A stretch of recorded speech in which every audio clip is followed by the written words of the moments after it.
নমস্কার বন্ধুরা, কেডিটি kitchen and ব্লগে তোমাদেরকে অনেক অনেক স্বাগত এবং অনেক অনেক ভালোবাসা জানিয়ে আমি আমার আজকের ভিডিওটা শুরু করতে চলেছি। আশা করি তোমাদের ভালোই লাগবে। আজকে আমি রুই সর্ষের একটা রেসিপি শেয়ার করব। তার জন্য আমি দেখো এখানে 4 পিস রুই মাছ ধুয়ে নুন হলুদ মাখিয়ে রেখেছি। এবার আমি প্রথমে গ্যাসটা অন করে দেব। একটা প্যান আমি বসিয়ে দিলাম।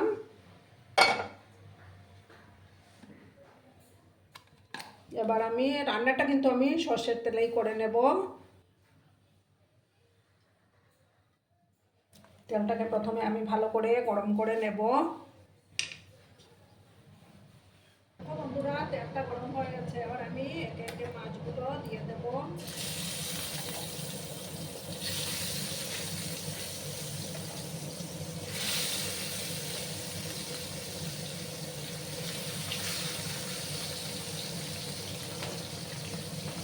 মাছগুলো একটা সাইড হয়ে যাওয়ার পর আমি আরেকটা সাইডকে উঠতে দেব।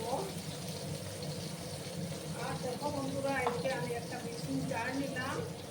মিক্সিং জারের মধ্যে আমি 1 চামচ হলুদ সর্ষে আর 1/2 চামচ কালো সর্ষে দানা নিলাম, সেটা আবার মিক্সিং জারের মধ্যে দিয়ে দিলাম। তারপর দেখো 4টা কাঁচা লঙ্কা,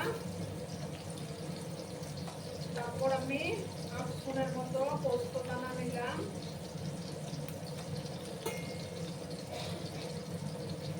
আর দেখো কিছুটা পুরানো নারকেল আমি এটার মধ্যে মিক্সিং জারের মধ্যে দিয়ে দিলাম।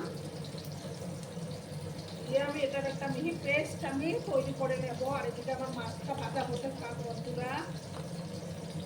দেখো বন্ধুরা, আমার মশলার পেস্টটা তৈরি হয়ে গেছে। এবার আমি মাছগুলোকে উল্টে দেবো।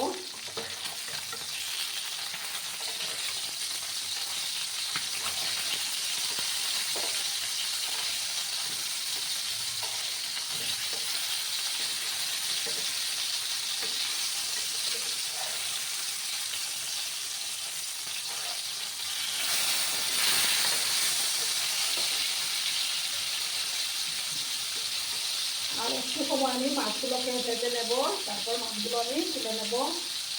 আর আমার আজকের এই ভিডিওটা যদি তোমাদের ভালো লাগে তাহলে অবশ্যই লাইক কমেন্ট শেয়ার এবং সাবস্ক্রাইব করার অনুরোধ রইল।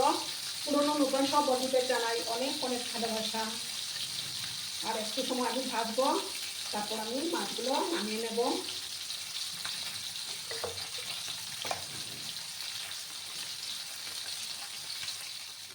দেখো বন্ধুরা, আমি মাছগুলো নামিয়ে নিয়েছি। এবার আমি এটার মধ্যে দেবো কালো জিরে।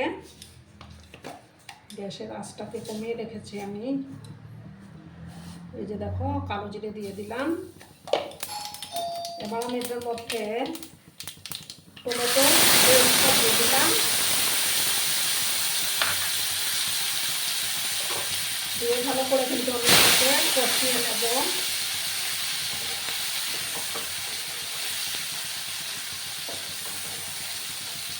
যতক্ষণ না টমেটোর কাঁচা গন্ধটা যাচ্ছে ততক্ষণ আমি কষিয়ে নেব। এবার আমি হলুদের গুঁড়োটা অ্যাড করে দিচ্ছি।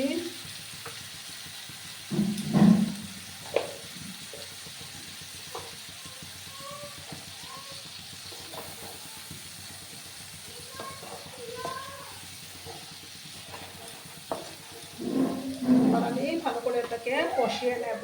দেখো বন্ধুরা, একটা দানা দানা মতো স্ট্রাকচার চলে আসছে টমেটোটার থেকে। এবার আমি মশলা পেস্টটা দিয়ে দেবো, মশলাটাতে করে রেখেছিলাম। আর মিক্সিং জারটা ধুয়ে আমি জল অ্যাড করে দিচ্ছি, কারণ মিক্সিং জারের গায়ে অনেকটাই মশলা লেগে থাকে।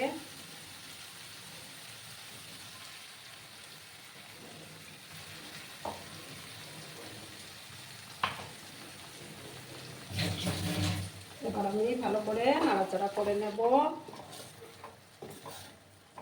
খেতে কিন্তু দুর্দান্ত হয় বন্ধুরা।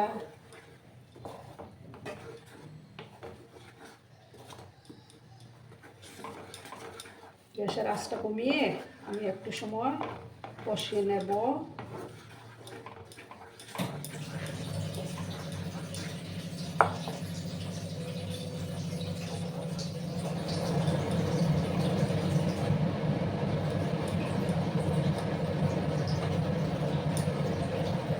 সামান্য একটু আমি কাশ্মীরি লঙ্কার গুঁড়ো অ্যাড করে দিচ্ছি,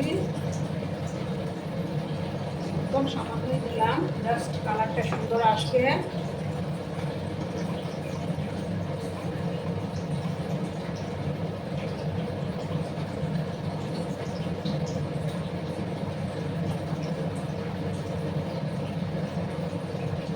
একটু সময় আমি এটাকে কষিয়ে নেব,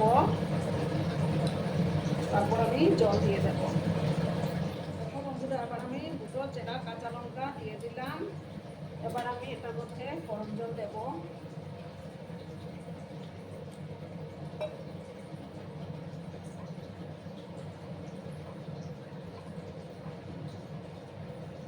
এইভাবে বন্ধুরা তোমরা আমার মতো করে একবার বানিয়ে দেখো, দারুণ লাগে খেতে।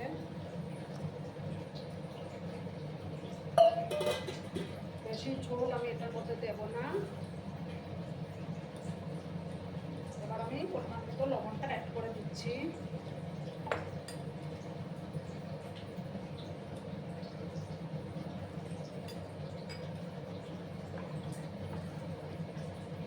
এবার আমি কিন্তু মাছগুলো দিয়ে দেব।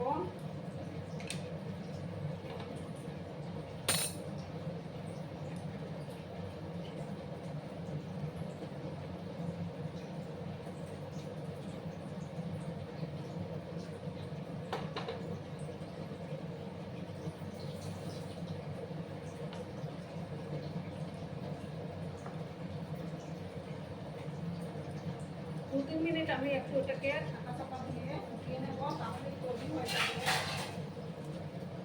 একটু ঢাকা চাপা দিয়ে আমি রাখলাম। এবার আমি ঢাকাটা সরিয়ে দিলাম, আমার রান্না কিন্তু রেডি হয়ে গেল। এবার আমি গ্যাসটা অফ করে দিচ্ছি, অফ করে ২০ মিনিট টাইমে রাখবো। তারপর আমি সার্ভ করে তোমাদেরকে দেখাচ্ছি বন্ধুরা। দেখো বন্ধুরা, আমি সার্ভ করে দিয়েছি, কেমন হয়েছে অবশ্যই কমেন্ট করে বলো। কিন্তু তোমরা তোমাদের এই সুন্দর সুন্দর কমেন্টের অপেক্ষায় আমি থাকি। আর এতক্ষণ ধরে আমার ভিডিওটার সাথেও পাশে থেকে আমাকে এতটা সাপোর্ট করার জন্য তোমাদেরকে আবারও জানাই অনেক অনেক ভালোবাসা এবং অনেক অনেক ধন্যবাদ। ততক্ষণে তোমরা সবাই খুব ভালো থেকো, সুস্থ থেকো, আনন্দে থেকো। আর আমার ভিডিওটার কোনো অংশেও যদি তোমাদের একটুকু ভালো লাগে তাহলে অবশ্যই তোমাদের পরিবার পরিজনদের মাঝে শেয়ার করে দেওয়ার অনুরোধ রইল। ততক্ষণে খুব ভালো থেকো, ধন্যবাদ।